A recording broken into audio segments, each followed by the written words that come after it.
Azərbaycanda hərbi xidmət müddətinin azaldılması məsələsi artıq ictimai müzakirə mərhələsini geridə qoyub və real mexanizmə çevrilmək üzrədir. Bu addım ölkənin ərazi bütövlüyü və suverenliyinin təmin olunmasından sonra gündəmə gələn təbii və zəruri proseslərdən biridir. Bölgə TV xəbər verir ki, bu sözləri mediaya açıqlamasında hərbi ekspert Üzeyir Cəfərov hərbi xidmət müddətinin azaldılması ilə bağlı müzakirələrdən danışarkən deyib.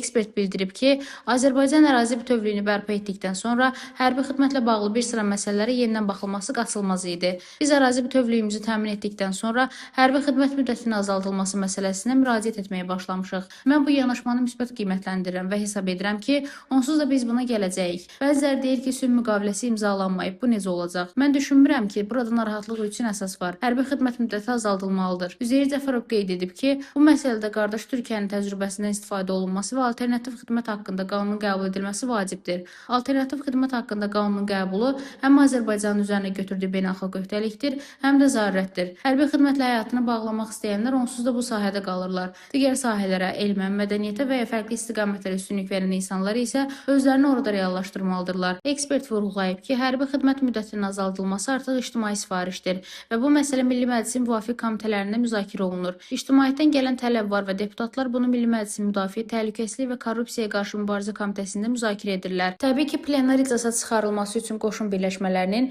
güc strukturlarının, ictimaiyyət və qeyri-hökumət təşkilatı nümayəndələrinin iştirakı ilə geniş müzakirələr aparılmalıdır. Bu real mexanizmə çevriləcək. Üzeyir Cəfərov əlavə edib ki, regionda və dünyada baş verən proseslər hərbi xidmət modelinə yenidən baxılmasını zəruri edir. Mövcud təhlükəsizlik mühiti hərbi xidmət müddətinin azaldılmasını zəruri edir. Sadəcə hərbi xidmətin digər komponentləri elə qurulmalıdır ki, gələcəkdə regionda baş verə biləcək hadisələr ordunun hazırlığına mənfi təsir göstərməsin. Rəna Rövşən qızı, BTV.